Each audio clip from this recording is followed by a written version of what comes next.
नमस्कार, मेरे इस यूट्यूब चैनल पर आप सभी का स्वागत है। आज हम लोग पढ़ेंगे क्लास 9 गणित प्रश्नावली 1.2 संख्या पद्धति से अध्याय 1 संख्या पद्धति से लिया गया है। अब इसके पहले वाले वीडियो में 1.1 आप देख सकते हैं। अब देखते हैं इसका पहला सवाल क्या है। नीचे दिए गए कथन सत्य है या असत्य, कारण के साथ अपने उत्तर दीजिए। जो कथन दिया गया है इसको बताना है। ये जो टॉपिक है, अध्याय है, महत्वपूर्ण है। इसे हम बढ़िया तरीके से पढ़ने का प्रयास करेंगे कि अच्छे तरीके से, ताकि ये समझ में आए। प्रत्येक अपरिमेय संख्या एक वास्तविक संख्या होती है। पहला इसमें क्या बोल रहा है कि प्रत्येक अपरिमेय संख्या, ये पहले सवाल का है, पहला का ये फर्स्ट में, प्रत्येक अपरिमेय संख्या एक वास्तविक संख्या होती है। तो सत्य है कि असत्य? तो सबसे पहले हम जानना चाहते हैं कि अपरिमेय संख्या, इसके वीडियो परिचय में बना चुके हैं, इसको आप देख सकते हैं। एक वास्तविक संख्या होती है। तो वास्तविक संख्या जो होती है, परिमेय और अपरिमेय दोनों का समूह होता है। वास्तविक संख्याओं में परिमेय संख्या और अपरिमेय संख्या दोनों संख्याओं का समूह को वास्तविक संख्या कहते हैं, वास्तविक संख्या होती है। अतः ये पहला जो है कथन जो है सत्य है। पहला कथन क्या है? सत्य है। अब वास्तविक संख्या, चूंकि वास्तविक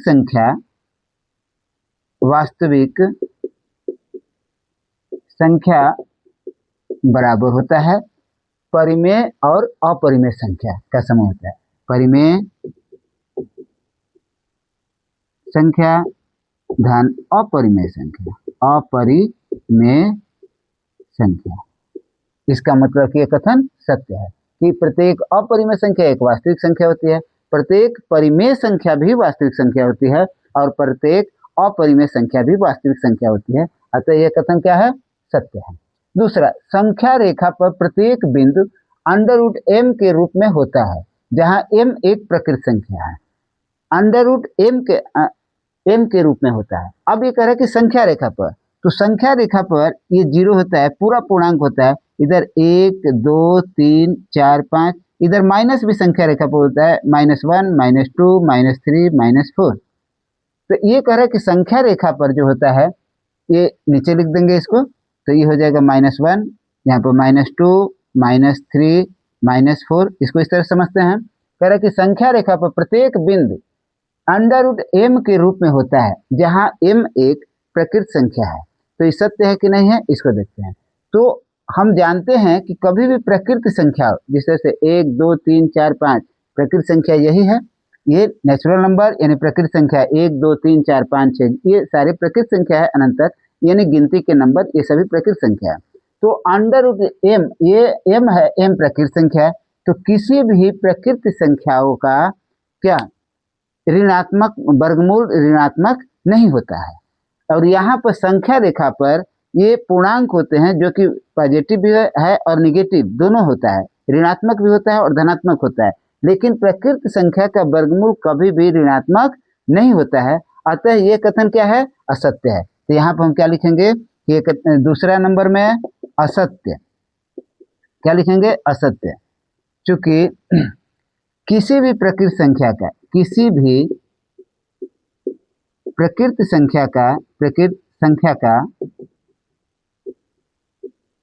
वर्गमूल ऋणात्मक नहीं होता है, ऋणात्मक नहीं होता है। यहाँ पर किसी भी प्रकृत संख्या का वर्गमूल ऋणात्मक नहीं होगा, ये धनात्मक ही आएगा। लेकिन संख्या रेखा पर अगर ये रखा जाए तो ऋणात्मक भी मान होता है। तो अतः यह कथन क्या है? असत्य है। अब तीसरा देखते हैं, ये क्या कर रहा है। प्रत्येक वास्तविक संख्या एक अपरिमेय संख्या होती है। प्रत्येक वास्तविक संख्या क्या होती है? अपरिमेय संख्या होती है। ये सही है कि नहीं? पहले ही नंबर में हम लोग पढ़े थे, अपरिमेय वास्तविक संख्या, परिमेय और अपरिमेय, ये दोनों संख्याओं का समूह होता है। लेकिन ये क्या कह रहा है? कह रहा है कि प्रत्येक वास्तविक संख्या एक अपरिमेय संख्या होती है। तो सभी वास्तविक संख्या अपरिमेय संख्या नहीं होती, बल्कि परिमेय और अपरिमेय दोनों होती है। तो यह कथन इस हिसाब से यह क्या है? तीसरा भी कथन क्या है? असत्य है। तीसरा कथन भी क्या है? असत्य है। यह सत्य नहीं है, क्योंकि वास्तविक संख्या में अपरिमेय के अलावा परिमेय संख्या भी होती है। क्योंकि चूंकि वास्तविक संख्या में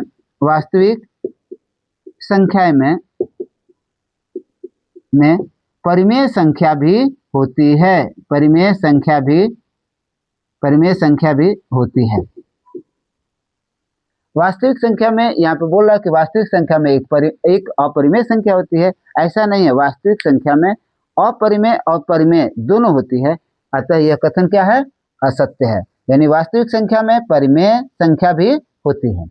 अब आइए दूसरा सवाल को देखते हैं। क्या सभी धनात्मक पूर्णांकों के वर्गमूल अपरिमेय होते हैं? धनात्मक पूर्णांक का मतलब कि 0 से लेकर आगे 0, 1, 2, 3, 4, 5 ये पूरा धनात्मक पूर्णांक हो जाएंगे। ऋणात्मक में -1, -2, -3 ये हो गया, ऋणात्मक पूर्णांक हो गया। तो ये धनात्मक पूर्णांकों का कह रहा है कि क्या सभी धनात्मक पूर्णांकों के वर्गमूल अपरिमेय होते हैं? यदि नहीं तो एक ऐसी संख्या के वर्गमूल का उदाहरण दीजिए जो एक परिमेय संख्या है। तो धनात्मक सभी पूर्णांक जिस तरीके के √2 यहाँ पर देखते हैं, ये आपका दूसरा सवाल। सेकंड में दूसरा सवाल देखते हैं। क्या सभी धनात्मक पूर्णांकों के वर्गमूल अपरिमेय होते हैं? तो धनात्मक पूर्णांक में आपका आ जाएगा 2 भी आ जाएगा, तो इसका वर्गमूल क्या होगा? ये अपरिमेय होगा। इसका वर्गमूल क्या होगा? अपरिमेय होगा। √5 है, इसका वर्गमूल क्या होगा? अपरिमेय होगा। √7 है, इसका वर्गमूल क्या होगा? ये कह रहा है कि वर्गमूल अपरिमेय होते हैं। तो ये धनात्मक ये 2 है, 5 है, 7 है, लेकिन इसका वर्गमूल क्या होगा? अपरिमेय होगा। लेकिन क्या इस सब के लिए कह रहा कि क्या सभी धनात्मक, तो क्या सभी धनात्मक का वर्गमूल अपरिमेय ही होगा? नहीं। अब ऐसे धनात्मक देखते हैं √4, जिस तरह से 4 है, 4 का वर्गमूल अगर हम निकालेंगे तो क्या हो जाएगा? 2, जबकि एक परिमेय संख्या है, 2 क्या हो जाएगी? एक परिमेय संख्या होगी। 16 या ये 9 है, ये भी धनात्मक पूर्णांक है, इसका वर्गमूल क्या हो जाएगा? इसका वर्गमूल 3 होगा, जो एक परिमेय संख्या होगी। तो ये कथन क्या है? यहाँ पर ये भी असत्य है। ये पूछ रहा है कि अपरिमेय संख्या होती है? नहीं। सभी धनात्मक पूर्णांक का वर्गमूल अपरिमेय होते हैं? नहीं। तो यहाँ पर क्या हो जाएगा? नहीं, यह नहीं होता है। तो यदि नहीं हो तो एक ऐसे संख्या का वर्गमूल का उदाहरण दीजिए जो एक परिमेय संख्या है। अब जिस तरीके से √ हम 16 ले लें तो इसका वर्गमूल कितना होगा? 4, जो एक परिमेय संख्या है, तो आप समझ गए होंगे कि सभी धनात्मक पूर्णांकों के वर्गमूल अपरिमेय नहीं बल्कि परिमेय भी होते हैं, अतः यह कथन असत्य भी है, ये उत्तर इसका नहीं। तो ये आप दूसरा सवाल भी समझ गए होंगे। अब तीसरा देखते हैं, बहुत महत्वपूर्ण है। दिखाइए कि एक संख्या रेखा पर √5 को किस प्रकार निरूपित किया जा सकता है। अब संख्या रेखा पर देखते हैं कि √5 को किस प्रकार से निरूपित किया जा सकता है। अब आइए इसको इधर देखते हैं, संख्या रेखा पर दिखाना है हमको। तो अब कोई भी कहीं लेते हैं संख्या रेखा पर, तो सबसे पहले इसको हम देखते हैं कि किस रूप में लिखा जा सकता है। यहाँ पर जो दिया है, क्या दिया है कि √5, इसको हमको संख्या रेखा पर इसको दिखा निरूपित करना है। तो यहाँ पर दिया है, ये तीसरा सवाल को लेते हैं, ध्यान से हम लोग समझेंगे तो समझ में आ जाएगा। दिया है √5, ये लिखेंगे, दिया है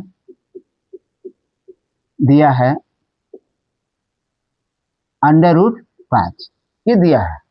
तो √ जो 5 दिया है, तो इसको हम √5 को यहाँ इस रूप में भी लिख सकते हैं।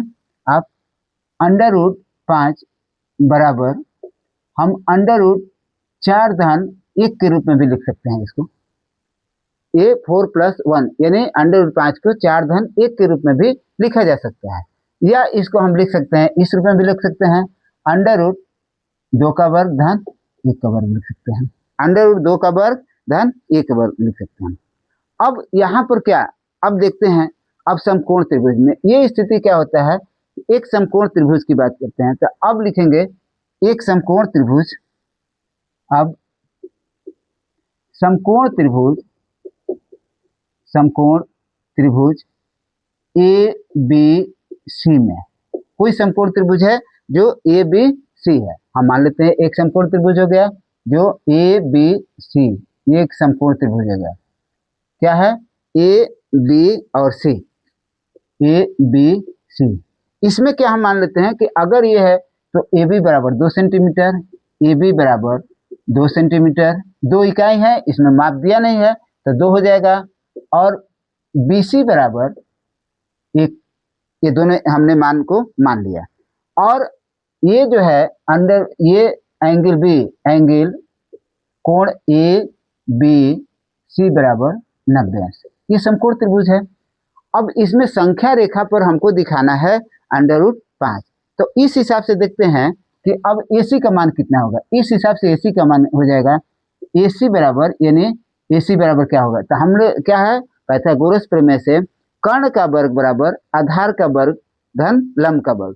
तो प्रमेय के हिसाब से, पाइथागोरस प्रमेय के हिसाब से AC स्क्वायर, चूंकि AC स्क्वायर बराबर AB square plus BC square, AB square बराबर प्लस BC स्क्वायर, तो AC स्क्वायर बराबर हो जाएगा AC square equal to AB का मान। यहाँ पर हमने देखा है AB का मान, AB का मान कितना है 2 का वर्ग हो गया, धन BC का मान कितना है ये 1 का वर्ग हो गया, ये हो गया। या AC बराबर हो जाएगा √2 square plus 1 square equal to ये 5 हो जाएगा, 2 दूनी के 4 और 1 के में हो गया, तो ये 5 हो गया। तो ये हमारा इसका मान कितना आ गया √5, हमारा ये निकल गया।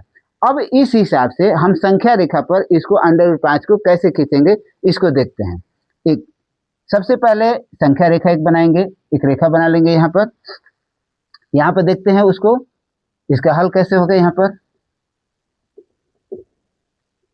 सबसे पहले एक रेखा खींचेंगे, एक रेखा हमारा हो गया संख्या रेखा, जिसके कि ये हो गया 0, इधर हो गया 1, ये हो गया 2, ये 3, इस तरीके से ये संख्या रेखा हो जाएगा। 1 हो गया, 2 हो गया, यहाँ पर भी ये -1 होगा, -2 होगा और -3 हो गया। ये संख्या रेखा पर हमारा ये निरूपित हो गया। अब यहाँ पर ये हमारा रेखा हो गया, संख्या रेखा हो गया। इस पर हमको √5 को निरूपित करना है कि ये कहाँ जा रहा है।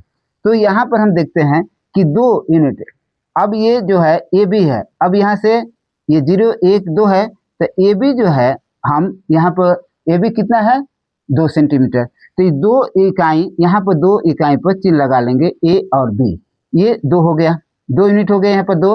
और यहाँ से कह रहा है कि ये B जो है 90 डिग्री का है, तो यहाँ पर 90 अंश का कोण बनाते हुए हम एक रेखा खींचेंगे, 90 डिग्री का कोण बनाते हुए, यानी ये हो गया 90 डिग्री, ये 90 डिग्री का हो गया।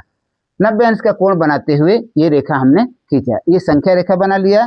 इस पर 2, ये AB का मान कितना हो गया 2 है, AB का मान हमने क्या लिया था 2 हो गया, उस हिसाब से तो AB जो है 2 जहाँ नंबर आ रहा है यहाँ से एक 90 डिग्री का कोण बनाते हुए एक रेखा खींचे। अब ये खींचने के बाद में अब यहाँ से क्या कर रहा है कि B और C, एक बिंदु होगा C जो यहाँ से 1 सेंटीमीटर, ये कितना सेंटीमीटर होगा 1 सेंटीमीटर, ये जो होगा 1 सेंटीमीटर, यानी 1 सेंटीमीटर इसमें नाप नहीं दिया है तो 1 होगा। ये इकाई कितनी हो गई 1 हो गई, 1 पर यहाँ पर 1 इकाई पर चिन्ह लगा दिया। और ये A और ये हो गया बिंदु C, और A और C को मिला दिया, ये A हो गया और C, हम यहाँ पे इसको B लिख देते हैं ये ऊपर में, और यहाँ पर इसको A लिख देते हैं, A और C को मिला दिया। यही AC जो है √5 हो गया, AC क्या हो गया ये √5 हो गया। अब देखते हैं कि अब हमको इसमें √5 यानी √5 इस संख्या रेखा पर निरूपित करना है। तो क्या करेंगे, A से A को केंद्र मानकर क्या लिखेंगे, A को केंद्र मान करके, A को केंद्र मान करके AC त्रिज्या लेकर के, 1 को केंद्र मानकर AC त्रिज्या लेकर के एक चाप लगाएंगे। जो यह जो चाप है कहाँ पर, संख्या रेखा के बिंदु R पर जाकर काटते हैं, संख्या रेखा के बिंदु R पर काटते हैं। तो जब संख्या रेखा के बिंदु R पर काटते हैं तो यही जो R बिंदु है √5 को निरूपित करेगा।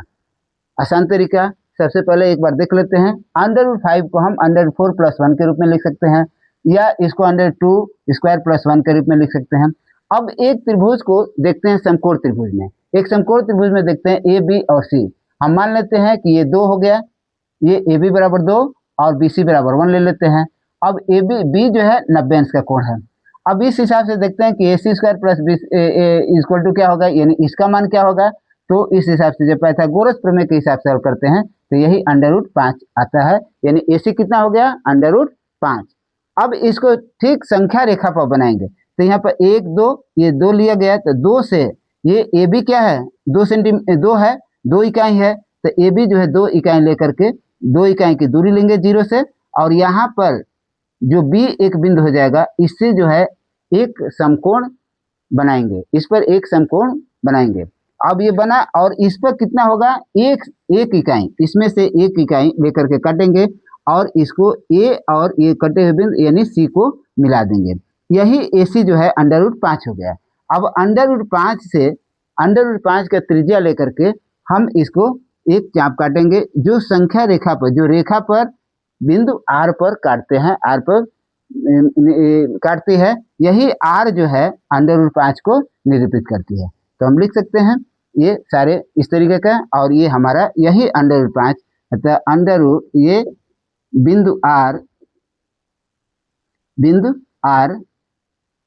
बिंदु R जो है किसकी निरूपित करता है, ये संख्या रेखा पर बिंदु R जो है √5 को प्रदर्शित करता है, बिंदु R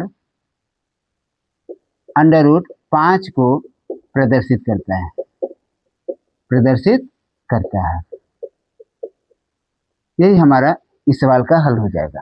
ये बना देंगे, बनाने के बाद में ये यहाँ पर लिख देंगे कि ये बनाने के बाद में कि यही √5 हमें ये बिंदु R √5 को प्रदर्शित करता है। तो मुझे विश्वास है कि ये सारे सवाल आप लोगों ने समझ गया होंगे। तो अगर वीडियो अच्छी लगी तो इसे लाइक करें, शेयर करें और चैनल को सब्सक्राइब करें। कमेंट अवश्य करें कि जो चीज़ें समझ में नहीं आती है उसको आप कमेंट करेंगे तो फिर उसको हम अगले वीडियो में बना सकते हैं, या ये चैप्टर से क्लास 9th या 10th जो भी है, जो सब्जेक्ट साइंस और मैथ में जो सब्जेक्ट या जो टॉपिक का वीडियो बनाना हो आप कमेंट बताएंगे तो उसका भी हम अलग से वीडियो बना देंगे। बहुत बहुत धन्यवाद।